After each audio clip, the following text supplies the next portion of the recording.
Welcome to my channel. This is Mario Lord, also known as Real Estate Guru PK. On this channel, we talk about my real estate endeavors. We also have the top real estate producers and the top entrepreneurs in the country. Be sure to click the link below with Justin P with his Support Black Colleges marketing course. Also with Jason White's Crack the Code affiliate link, click that below as well. Also to support the channel, Webull, M1 Finance, Chase, Discover, Robinhood, and Public, a stock trading app. We hope you enjoyed this episode. This is Real Estate Guru PK signing out. How y'all doing? Welcome to the episode of Real Estate Guru PK podcast. We got special guests. I'm gonna give y'all a nickname. I'm gonna call y'all the gatekeepers of Houston, Texas. I don't know about that. I don't accept it. Houston, Texas is a big city. Yeah, y'all don't feel like that? No. Up and coming. No. From what I heard about. I'll take up and coming. You know how much money in the city? Well, but y'all could put anybody y'all want on because y'all are personal hard money lenders and. No, we're not. Nope. You'll have to ask us what we do, but I'll definitely take up and coming. Okay, that's fine. Yeah, I'll take that. That's fine. Too much pressure for that other stuff. Houston, big city, man. Okay, so I usually ask the guests how they came up and in y'all's case, like how y'all met or whatnot. Yeah. So y'all want to start right there?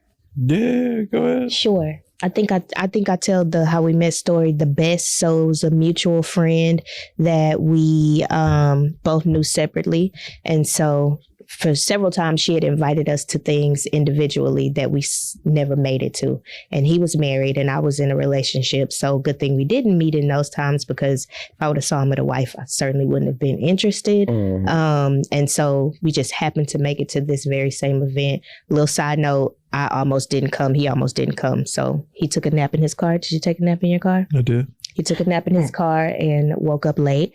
From the nap in his car, I contemplated not going because it's on the other side of Houston, right? And if you're from Houston, you know it's pretty big. So that could be a make or break for the deal. But I skipped out on enough events for her, decided to go, same for him. And that's where we actually met. And I knew probably like the second day that I met him that I was going to marry him. Okay. So we're Kevan and Ayesha Shelton. Okay. She's from Galveston. You want to tell them about how you came up? And then we could talk about how I came up. Yeah, that's what he asked. To Houston? How you, yeah, all that. I don't know. I grew up in Galveston, came to U of H for school. I wanted to be far enough that nobody can kind of call me on the phone and ask me to run errands or do things, but close enough that if I wanted to go home and embrace my mom or dad, that I could. So I ended up at U of H. Fell in love with Houston, specifically the Third Ward area. Always dreamed of living there and owning property there. And we kind of do some big things in the area. What did you go to school for? U of A, corporate communication. Don't ask me what I was supposed to do with that. Corporate communication. Yeah. This day and age, they could put you anywhere. Yeah. Listen, corporate communication bachelor's, early childhood education master's, and I'm in real estate. So you made it work though. You know, he had a plan. Kevan. So I'm Kevan Shelton from the South Side, born and raised. Went to school on the South Side. Went to U of H. Majored in construction. Always wanted to be in construction. I'm in construction. Nice. Like what part of construction is that? So my degree's in construction management, and we own a home building company. So I've been a builder for 16 years at this point. That is awesome. I like the idea of building something. Like, I don't know. I'm trying to learn. I told him taking little classes on like rehabbing houses and stuff like that. But it's very, I don't know. Amazing. Rehab's a hard business. Some people do it. I feel like some people do it successfully, but it's sexy as on TV and on social media. Like we all make it look very good. But what I don't think we do enough of is sharing some of the pitfalls of the rehabs or when we're rehabbing and the losses that we take. But you see the pretty outcome. And so we actually started off rehabbing, like we started off in real estate with our own selfish endeavors of building our portfolio. And where we ended up after we kind of got our tails handed to us in rehabbing was that Kevan can build, and we know what the foundation looks like. We know what we know all the pitfalls because we put it up from the ground up. And so that ended up turning into a much bigger business than we had anticipated when we first started our real estate journey. What's better, rehabbing an old house or build new? Better. Construction. All man, better. I'm sure there's people all over both sides that, would say, sure, buy something older and fix it up. Why do you say that? You can be more efficient with a new build. Rehabbing the reason it's a wild card is because you don't know what you get until you open up the walls and see. So you can move faster with a rehab, but there's a lot more unknowns. With a new build, because there's nothing there are very few unknowns, right? Like the problems that occur are problems that are created along the way, not necessarily problems that existed before that you have to overcome. So you can mitigate a lot of things up front in planning that you won't have that. Certainly much easier to budget for, right? So when you're budgeting for your rehab, you budget based on what you expect to happen. When you budget for new construction, I know what's going to happen. I'm going to pour concrete. I'm going to buy, you know what I mean? So there's a little bit less variables, but I also feel like it depends on what your goals are. Kevin has a skill set in new construction and project management. So it was a really good fit for us. If you don't have that, is it a really good fit for you? Probably not.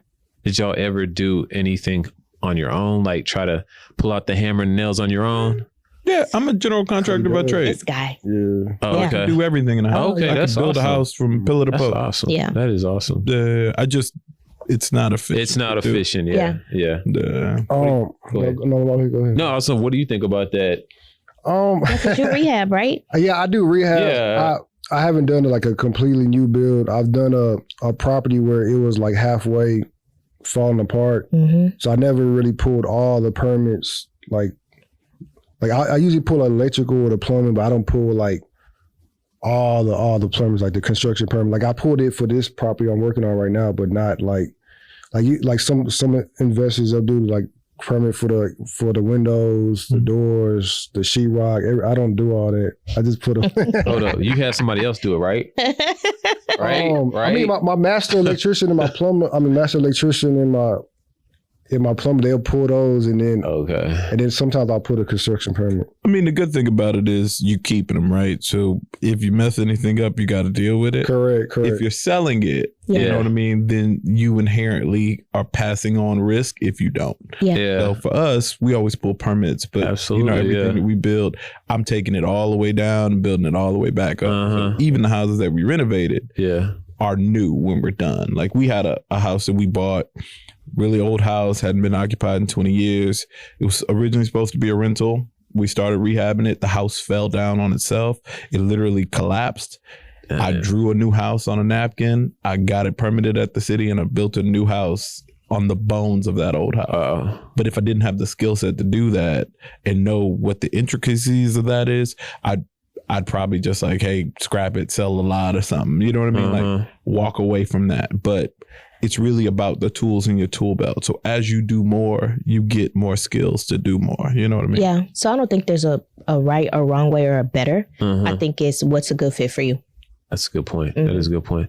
What made you get into like construction? Did you have a history before that where you just thought So I wanted to be a builder since I was 12 years old. Oh, okay. So my family is landscapers by background. So we've landscaped in River Oaks, which is one of most prominent areas, for over 80 years.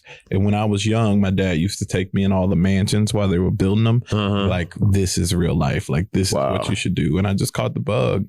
And I knew from a very early age that that's what I wanted to do.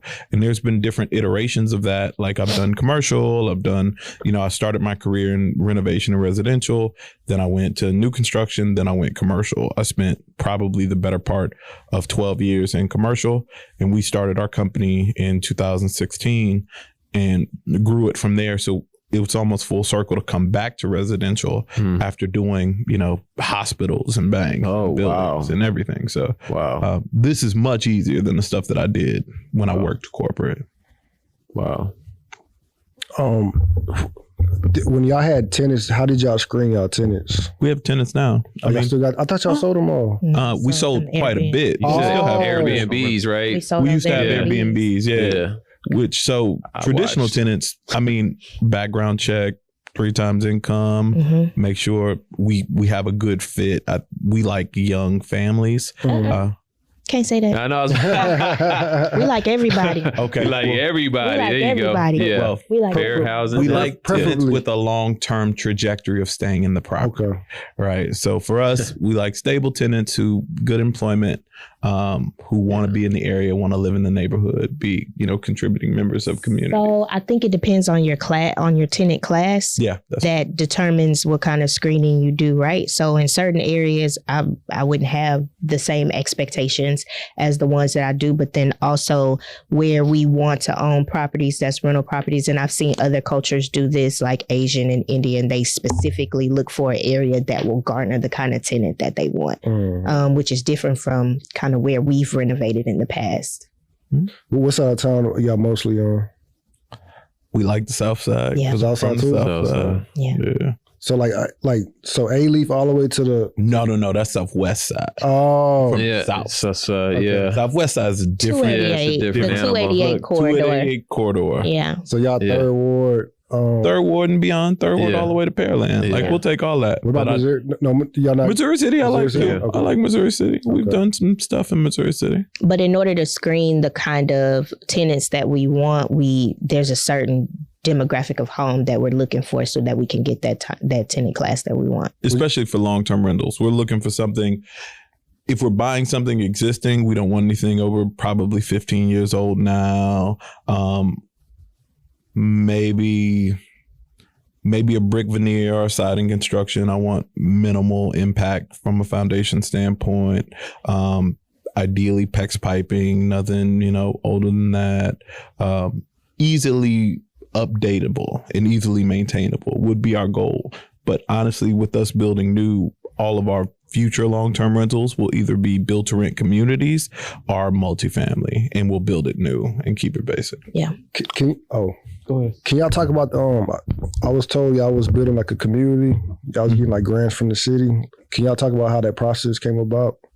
So we, for the last 24 months or so, worked with some of our partners on getting approved as a certified builder for some of the governmental entities that work with the city. So there's CHERS boards like Houston Land Bank and Midtown Redevelopment Authority, and we went through their certification process of being approved as a builder so that we can build affordable housing. So it's not specifically a grant to us, it's a grant to the home buyers, right?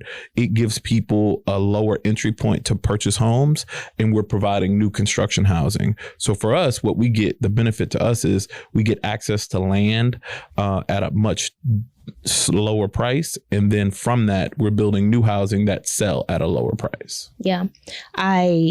Whether you like the Trump family or not, if you read any of the books or memoirs of his family, their fortune was built on affordable housing, right? So they built a lot of the housing projects in New York City, and that's how their fortune was amassed. Now, I'm not saying we Trumps and that we even want to do that, but when I'm talking to investors or people in the community about, oh yeah, we're doing affordable housing, they're like, oh, affordable, I don't want to be a part of that. And I'm like, no, there's profit in there. Like, we're a for-profit business, but we specialize or are looking to specialize in the affordable housing arena, because the one thing I'm sure that's going to happen is that the government is going to back housing. And so why wouldn't I be aligned with what the government is doing? Because they're going to be giving money for these kinds of projects.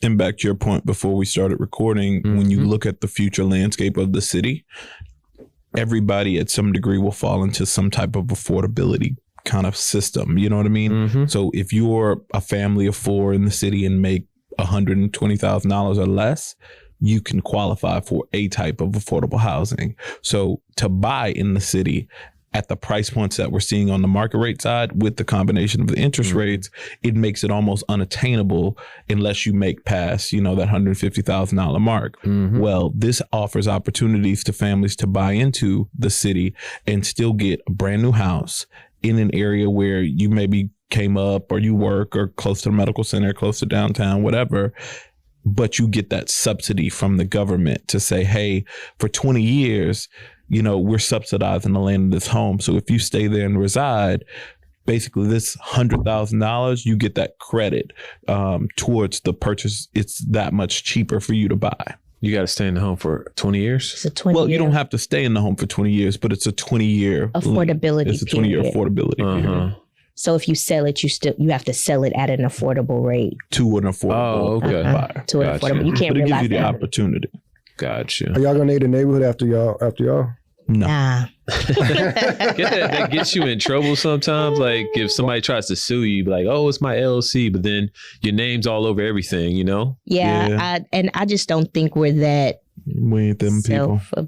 Oh, okay. Yeah, if we wanted to do all that, we'd name it like Mario's Kevan, Real Estate. Ayesha Shelton. Like, well, you can do it. Name it after me. Yeah. But that's a good point too. I've heard that from a legal standpoint. Yeah, no, that's what I've heard. Is like, don't put your name all over things because then you're trying to argue that it's not you, but then it's got your name on it, your first name, your last name, the LLC. Yep. What went wrong with the Airbnbs? I wouldn't say went wrong. I would say we didn't have an appetite for it because plenty of people are successful in the Airbnb space, right? And if you listen to any podcast that we're featured on or even our own, we like Airbnbs. Ugh, we just didn't have an appetite. No, I saw the look on y'all's face. Yeah, and I saw Mario's look and I was like, what's going on with Airbnbs? So I feel like we didn't have an appetite for it. So most people purport Airbnbs to be like this great passive source of income. Okay, gotcha. Not passive. Yeah. And honestly, I think we probably had the most passive time with the Airbnb because the systems were so smooth that I barely stepped foot on the property. We also own the properties, and so we were able to realize more money on a monthly basis because we weren't arbitraging. But I'm not saying that Airbnb couldn't be successful for the lifestyle that I would want to have. I don't want to build an Airbnb portfolio. You could have, couldn't you got like somebody to run it for you for like? We had somebody running our Airbnb. Sure. Oh, okay. But ultimately, we did. Ultimately, the buck stops with you when somebody doesn't, right? So if you have a management company and your management company falls off, well, it's on you to pick up the pieces when it happens, you know? And again, I just preferred something. There's more bang, in my opinion. You could do something else in real estate that gives you more bang for your buck. Yeah, especially if house prices went up too. You'd be like, "Oh, just get rid of the house." How y'all feel about what TJ Tajani's building in Third Ward? No, I mean, we like TJ a lot. TJ's a close friend of ours. So, I mean, I think it's great. And his model is based on that, right? So his model is all Airbnb. For us, it doesn't work. But it's like, that's his underlying operating business, right? So everybody has to have an underlying operating business. At the end of the day, it's the operation of that business that cash flows the rest of your stuff. And for us, our underlying operating business is building and selling real estate. So that's our active income.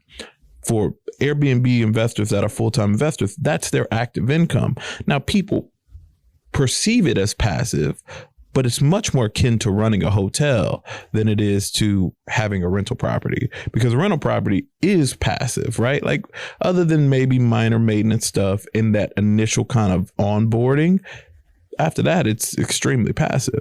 So an Airbnb business, because of the turnover and the churn, when something fails and people say systems, but when everything goes out, it's a very manual business, right? Like, if somebody won't leave your house, you got to go over there. You know, there's very few people that you can pay for the buck to stop with them, because it's your property. I think the internet culture tells us that we need to have all of these different streams of income, and we need to be Airbnb investors and have short-term rentals and long-term rentals and whatever, Turo and crypto and all of that kind of stuff. And what we become, and I'll tell you, because we were those people, we were enticed by what we saw on the internet, and we did all of that stuff. We did everything. Until we were like, okay, well, this doesn't serve us well. What gives us the most bang for our buck, and what gives us the lifestyle that we want to live, right? And that's when we settled on, okay, you sell real estate, I'll build real estate, and that's what we do. That's just what we do now. And so no longer do we have shiny object syndrome, because all those things work. Airbnb works, Turo works, everything works if you work it. But if you are grabbing for everything that's shiny, which is what we mostly do at this day and age, then you kind of lose the essence of, you know, what it is that you're trying to do. And it also depends on your market. If you're in Alaska, Airbnb might not be that great. It might be. You don't know. I don't know. Could be. People go to Alaska. Yeah, people do go to Alaska. Yeah. How many people go to Alaska compared to how many people go to Orlando, Florida, or New York, or LA? Yeah, so there's a lot of things that can throw a wrench in the Airbnb model, but I thought it was interesting. Yeah. Why'd y'all decide to start your podcast? To teach other couples. So we used to sit down with other couples very manually. Like, people come to us, say, hey, we want to do something very similar to what y'all are doing, or start to invest in real estate as kind of a form of building wealth for our family. And what we found is a lot of different couples they might not necessarily have the skill set that we have, so they can't necessarily take the exact path that we took, right? Two, a lot of couples don't necessarily need to go full time into real estate. Some people really love their job and they just need to invest their money, and that's a different thing.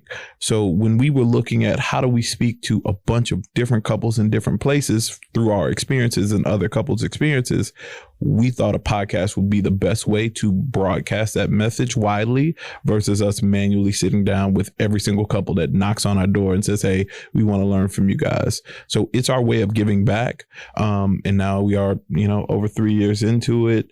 We've touched couples that otherwise, didn't know couples do what we do, or, one couple from Florida, they're the only couple that they know in their city. It's a small town in Florida, buying real estate, Black couple. And they were like, just having a fresh voice of some people in another market doing what we're doing impacted them, right? So there's a give back part of that for us. We also have dope conversations, like when we're driving or we're hanging out and we're just pontificating on life or business or family. We're like, dang, somebody should hear this. So that's also our opportunity to share, like, how we bounce off of each other and kind of the really good things that come from actually having a union with somebody that you work with on a daily basis. Yeah, marriage and real estate. Have y'all had any disagreements on any properties y'all could obtain? We have disagreements on a lot of stuff. We married, bro. Totally married. Do you have disagreements? Yes. I don't think, Mara, you don't have All the time. all the time. I don't know. Yeah, no. We disagree on a lot of stuff. Y'all don't seem like it, though. Y'all seem like everything's like cohesive. Because that's what you're supposed to do. A united front at all times, bro. I mean, the thing about it is this. We learned to play our roles together. For the first couple of years, that was hard, right? Like, we were stepping on each other's toes. I was trying to sell real estate. She was trying to build real estate, and it didn't really mesh as well. So once we got comfortable and found ourselves in our positions and played to our strengths, then it all worked better. We still have arguments all the time. Like, we whole ass married people. So for us, I mean, it's just kind of course of business. Like, being a grown person, you have arguments about your kids and arguments about finances and arguments about whatever. The one thing we know is we see life on the same terms. We want to do life how we want to do life, and we want to do that together. So at the end of the day, when that's the litmus test, there's no argument that supersedes that. We might argue on how to do something, but what we doing, we on the same page. Cool. What about your wife that wanted you to marry her? She fine. Thank you. What else? That's first. What else? No, honestly, I've never talked to another human being as much as I've talked to my wife. So y'all was friends first? No. We were together and we were together. Oh, yeah. For us, since day one? Oh, okay. Like, literally, we met and we started living life together. Yeah. What she showed me is I could have a life much better than I could create on my own instantaneously. She immediately impacted my life and changed my life for the better. And that was monumental for me. So even in my wedding vows, I put, it's not, I love her for how she helps me love myself, but I also love her for the impact that she's had on my life in a positive way, whether it's parenting or just generally getting my stuff together. She's kind of my stability. So for me, she's the reason we got everything we got. It comes from her brain. I'm a really good operator and I'm a really good technician. But the visionary is here. Like, she's the reason we doing everything we're doing now. I'd be working somebody's job, chilling. Like, happy happy to just have a job. Yeah. And she's the one who really saw that we could have something much more by leveraging our gifts. That's a great answer. What about you, Miss? Initially, it was when he and I first had a conversation, he asked me what book was I reading. And it was at that point that I knew I was going to marry this man because, excuse my French, but I called my girlfriend and was like, girl, this N-word, read books. Okay, so that was very exciting to hear. But we complement each other so well that I just feel like when you find something this good, you make it work. It's easy. And I don't want to say that marriage is easy because it's absolutely not. But this flows so well that it's like a well-oiled machine. Everything, the way that we complement each other, the way that he executes. I'm not an executor. He is the executor. And so if you find somebody who complements your weaknesses well, then the two of you can really go far, because then, like, what weakness? It's like a balance. Who's a risk taker?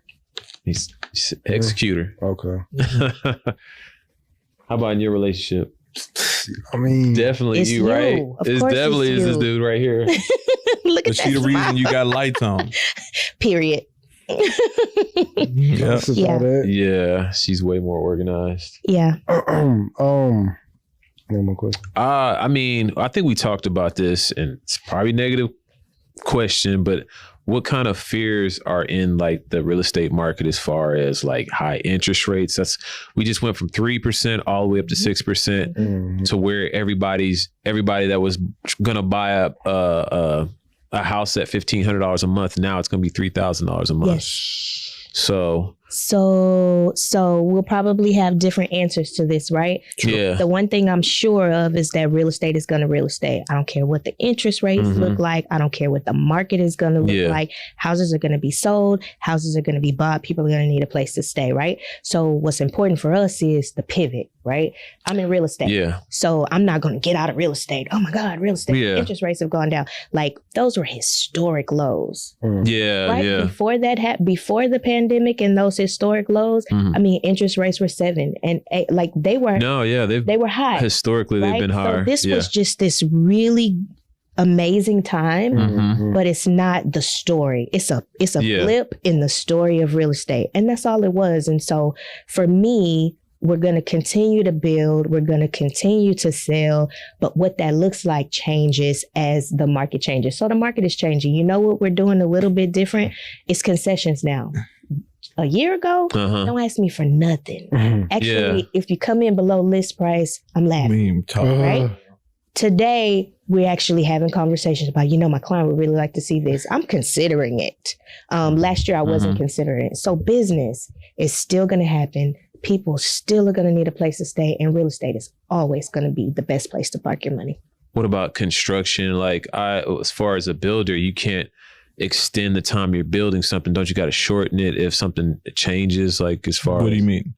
Okay, so with flippers, I always thought that the bad part is if you're, something that should take you 2 or 3 months to do, it's taking you a year to do. The market's changed in another direction, and that's where people get hit. But I mean, if you have large margins, then of course, then you can weather the storm. But in 2008, people were, we're trying to do a flip, and it's taking you a year to do a flip, and that's where they got hit. When the market just changed. I think it's large margins. And I also think that, having several exit strategies when you buy the property. There you go. If you buy that property and it's already tight, which we've been there. People were buying it at retail in 07, 08. And buying it at retail. So if you get a good deal and you have it, like, if this don't work out as a sale, which I would like it to, can I still refinance it and hold it and lease it out until the property is ready? So you got to buy your property smarter than, this is just a property and I could get $15,000 out of it. And then you have cost overruns and now you at 2, or you have to pay at the closing table, which we've been there before. I think people are way more sophisticated now than 08. So let me. No, seriously. I want to touch on your points though. So you talked about fear in the market. Yeah. So I read a article right before we came here, and it was talking about Queen Elizabeth's It was Queen Elizabeth, right? It was. Yeah. Queen Elizabeth's real estate portfolio that she passed on to King Charles now, Yeah. right? So one of them was the London Bridge. So how old is the London Bridge? Right? Hundreds of years old. Yeah. So the anchor to the crown is real estate, right? Mm-hmm. And that goes back to the beginning of, the country. Lord. They don't make any more land. So while you might pivot and you might change, people are still going to transact real estate no matter what the market is doing. So in the 80s, when interest rates were crazy, people made money.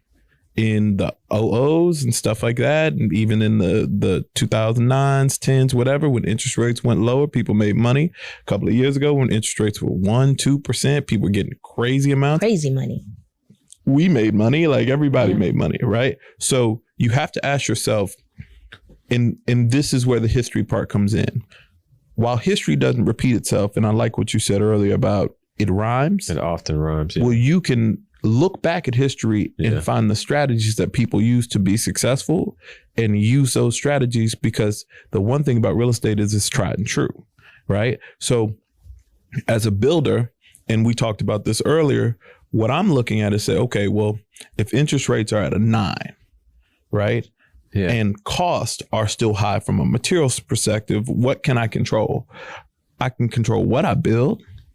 So maybe how I cut costs is reducing the size, right? And for a buyer, most people buy on payment, right? So the reality of the situation is your purchase decision might change. You might go from, I can afford a $1,500 payment, and a $1,500 payment at this point bought me this, and now it buys me this. Do I still want to buy? And the answer is still yes, because at the end of the day, you'll still do better buying than not buying. But that comes with education too, right? Because most people are watching the news and sitting on the sidelines, and you're still missing out on opportunity, paying somebody regardless else's of what the interest rates are, right? And so if you listen to the media is going to say like, hang tight, things are going to fall and you should wait for that. But there's so many different ways to approach it, like buy the house now, get it at the mortgage rate that you can afford, refinance it. There's so, like, the one thing I love about real estate is that there's so many things you can do with it. It's crazy and exciting, but it takes education or the right guide to get you to understand how and why you should make those moves.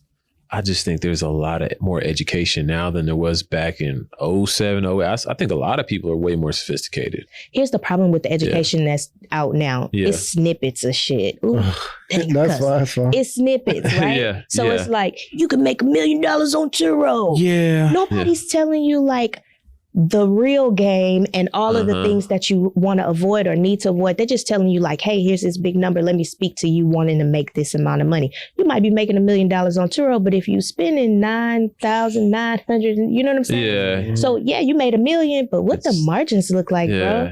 You know what I'm All saying? that furniture. Yeah. And see, the crazy part about it is, once you actually learn real estate, and that's the problem with the education, like she said, is partial, right? So people aren't actually learning real estate. They watching clips. And those clips before we ever invested $1, we studied real estate for like 3 years to learn real estate. So we can tackle a deal a lot of different ways because we actually know what we're doing, right? So that's the difference. When I look at our rental portfolio, we have one house at 5.5 that we refinanced 4 years ago. And it's at a 5.5. So now our interest rates are 5 and some change. Yeah. So when people go, oh man, real estate interest rates are at a 5, I'm like, well, we got a property at a 5. But then when the pandemic hit, we were able to refinance a property to a 2. And that made the difference between whether we could keep it as a rental or make it, sell it. So now I'm like, oh, okay, well, you might have an aggregate of a lot of stuff. You might have an 8, you might have a 2, you might have a 5, and your aggregate is where you perform. It matters your cost basis, but it also matters your strategy, right? So the people arbitraging right now, they might be getting crushed because it's, rents rise and stuff like that. Now those margins are shrinking. Yeah. But the people who own, you can do a lot of stuff. You can rent rooms. You can be way more creative. You can have way more avenues to make money because there's still money to be made. It doesn't really matter the market. Like, we're going to be in real estate regardless of what the market's doing because that's our job, to be in real estate. How y'all feel about wholesaling?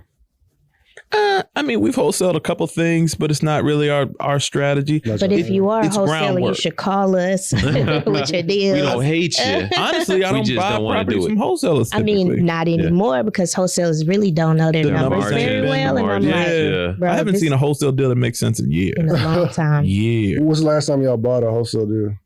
2019, 2018. Yeah. How do y'all get most of y'all's deal? Do you have a real estate agent working for you? Hey. Oh, okay. Yes. Honestly, because we buy raw land, I can buy land at market rate because we're creating our value building. Okay, gotcha. We make our money building, right? So I'm going to take raw land and I'm going to make the value. I'll create new money by creating inventory. Awesome. And that's it. Yeah. Can we talk about your kids a little bit? Yeah, whatever. So, would you have a problem if any of them didn't want to be in real estate at all? I mean, they all have to do real estate. They don't have a choice. Wow. Real estate's the underlying girder for a lot of stuff. You can do other stuff. You can do whatever you want to do as long as you do real estate. So they got to be like a realtor, like something. Nope. No. They have to know how to own, operate, and manage real estate. Yeah. That's it. Because they're going to inherit a portfolio of properties. Okay. They're going to inherit an underlying real estate-based business. They need to be able to at least inform and instruct the people who work for them on how to navigate. There are people that don't necessarily look like you and I. That's just a thing. It's just natural. It's just a part of life. Real estate will just be natural to my children. The fact that they are going to go buy a property and have an investment and have a portfolio of properties is going to be like, yeah, that's just what we do. No and fear. Everybody do this. It'll just be common nature for them. Now let me ask you a question. I don't know how many cars you have, but let's say you were born and raised with 3 cars. Your parents had 3 cars. And when you got old enough, they bought you 3 cars. And they're like, hey, we have 3 cars. Here's how you change the oil. Here's how you drop it off to the shop. Here's what you should look for, whatever. You're not necessarily thinking about the fact that, I got 3 cars. You're just ingrained to be able to handle 3 cars because you grew up around 3 cars. Would it feel unnatural to you to have 3 cars? It should be embedded in my blood. Yeah, it's the same way. It's a mindset. I remember his cousin when she went off to college. Her parents bought a house in the state and near the college. They actually bought a multifamily property. Yeah. They rented the rooms out to other college students, and then when she graduated, they sold it. Yep. Yeah, so it's just like.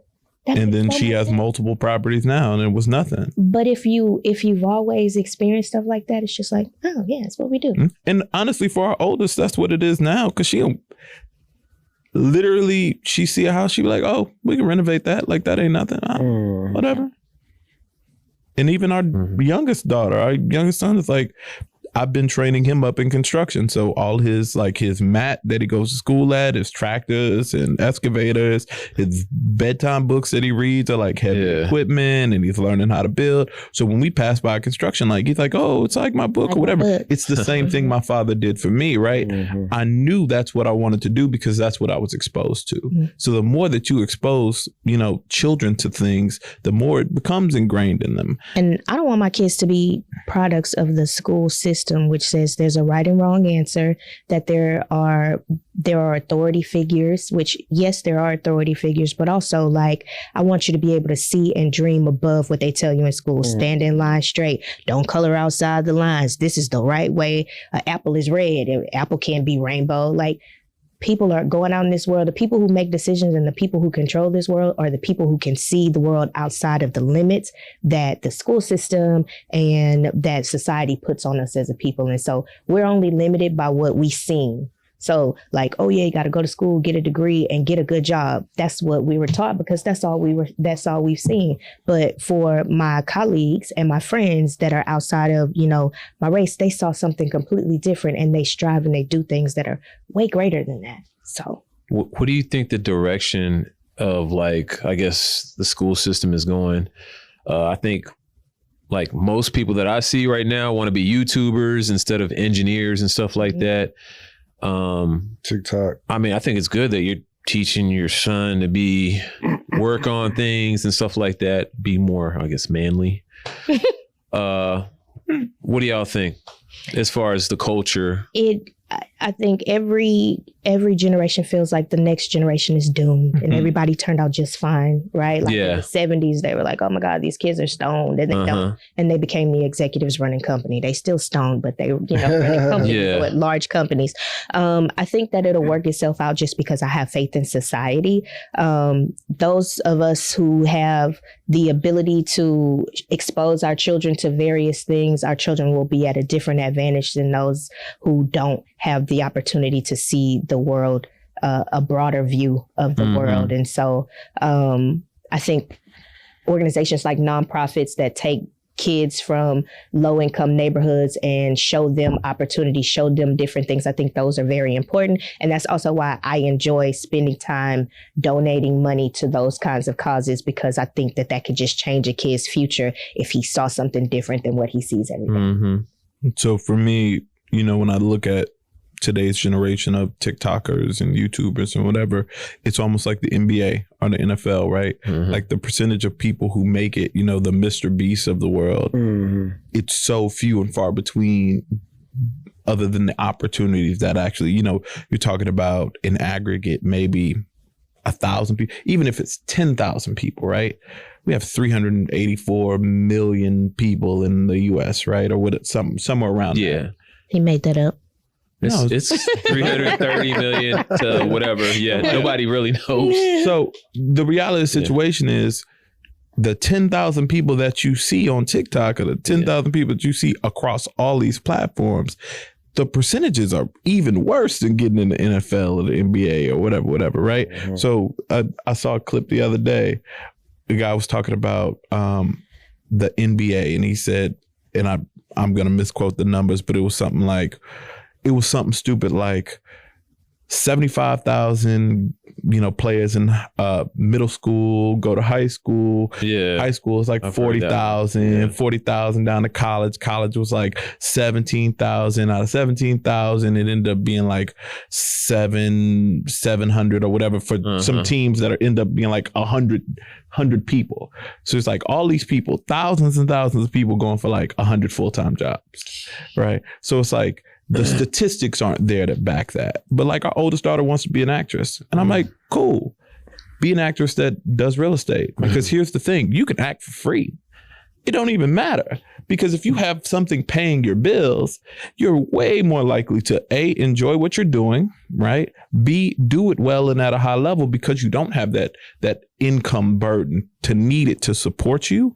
And B, you have freedom. So you can choose what you do, right? Nobody can walk in a room and tell you, hey, take off your clothes because whatever. Or, hey, you got to go shovel, whatever to get this job. You have more control over your outcome. So what I tell people and what we tend to teach couples is if you have underlying investments or underlying an operational business, it gives you a level of freedom that otherwise you wouldn't have. Because, at the end of the day, it is the STEM kind of students that are going to lead the world, right? It's the tech, it's the scientists, it's the engineers, it's the construction managers. We happen to have technical skill. I have a technical skill, but that technical skill alone wouldn't afford me the life. It'd give me a good job. I had a high income, but it's the underlying business, the underlying investments that give us the freedom, right? And we've seen everybody, regular folks, when you got started in investing, you didn't have a particular technical skill. You didn't have a high job. You weren't making $100 and whatever $1,000 a year. You used your investment knowledge you learned and you applied yourself and it freed you. The world can have that. There's people who own real estate from the beginning of time till now, no formal education. And the reality of the situation is there's way more people like that than there are people like us or people like a Bill Gates or people like a Mark Zuckerberg or whatever. There are way more people who just need that little bit of spark, that little bit of exposure to go, it might be 3 properties that set you free. It might be 1. You just need that extra. If you're only making $1,500 a month, and let's say you you save up your money for 10 years and buy one thing that pays $1,500 a month, boom, you instantly free, right? I know a guy, and foreigners do this more than anybody else. They come to this country, they save money for an extended period of time, they leverage families, they do whatever they have to do to get free. And that first family frees the second family, frees the third family, frees the fourth. I know a guy came here from Somalia, literally scrubbed oil stains, worked 4 jobs for 10 years. Family lived in an apartment with another family, saved all his money up, started an IHOP franchise. Now he owns like 4. Wow. Super duper multimillionaire. Now it took him 30 years. Yeah. But his children, great shape. So somebody has to make that initial sacrifice. And the reality of the situation is the earlier that your family does that, it can free the future generations. But it's the knowledge, right? Because even the money will slip through its hands, right? Because you could pass down $1 million. And if your son doesn't know what to do with it, that money going to be gone real quick. But if you pass down the knowledge and you pass down that work ethic to go, here's how you make money. Here's how you leverage this skill set. My father taught me how to work hard and how to do things technically. That's a skill. I can apply that skill with knowledge and build a future. That future, now I can expose my children to something different that they can have a future for themselves. Exactly. If somebody wanted to start real estate right now, what would you tell them to do? Buy a house if they don't own one. First level of exposure. I met a guy this past weekend. First thing he told me was a bunch of internet stuff. He was like, hey, I want to find a mentor to learn how to buy and hold real estate. I said, buy what? He was like, I don't know. That's what a mentor tells me. Nope. You have to educate yourself on what you want to do.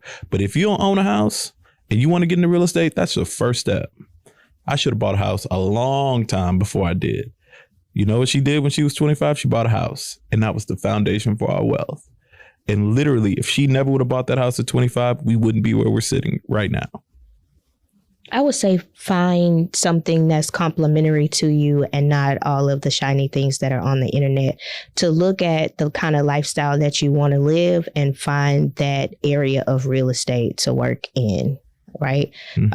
So I would research that. What is a person who has done this for several years or has done this for a long period of time? What does their life look like? Are they vacationing in the south of France because their income is residual and they don't have to think about anything? Or are they in their business every single day, putting out fires and figuring things out? Got more questions? Where y'all see yourself in 5 years? That's a fun question. In 5 years, our home building company will be building over 100 homes a year. And we'll be working on other projects, other investments and additional things. I'm excited to see the growth of our team and see where they take the company ultimately.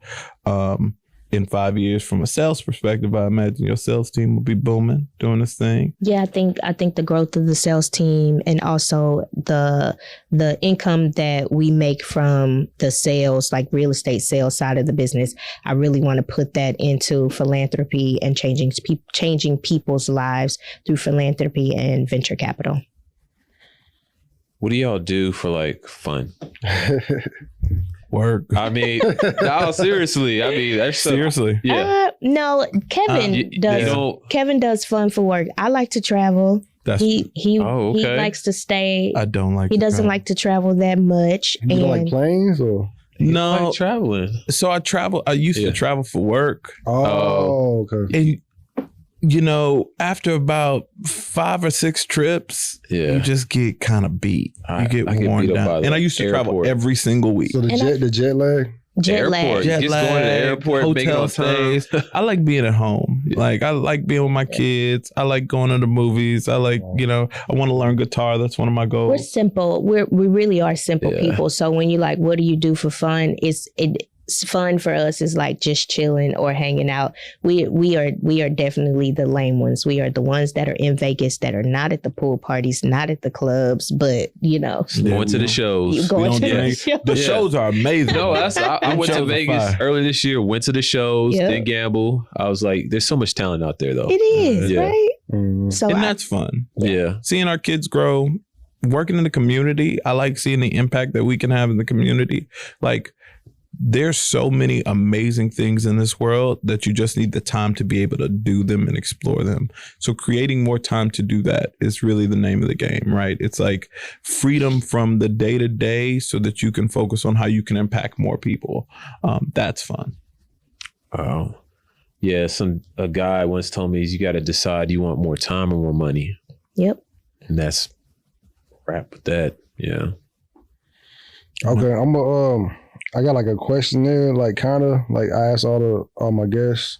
It's like an either or question. Okay. And I'll ask you and then I'll ask her, or ask her and then I'll ask you. Ask her first. Okay, that's cool. I'm quick with it. Rental properties or Airbnb? You know that. Come on. So it's Airbnb. It's rental property. Rental property. It's definitely rental property. Stocks or NFTs? Stocks. Stocks. Yeah. Y'all in the NFT game? No. Oh, I'm like, what? Yeah. No. Okay. Money or equity? Equity. 2 million followers or a rental property? What? 2 million followers on Instagram or a rental property? That is cute. Give me a rental property. I was like, they don't seem like they're Instagram. But you can buy 2 million followers. Period. Like tomorrow. Like today. Actually, right now, when we finish this podcast. Buy somebody's account. Go ahead. 850 credit score, $1 million.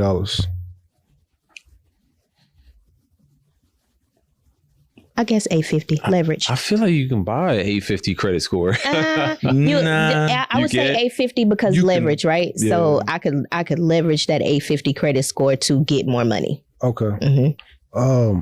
Tour or Airbnb? Airbnb. Business account or regular checking account? What? A bit like a business account or regular checking account? I don't know what it means, but I'm gonna go with business account. Bank account. Yeah. Yeah, business bank account. Or regular business bank account. Or like a personal bank. Yeah. Business. Okay. LLC or S Corp? S Corp. Okay.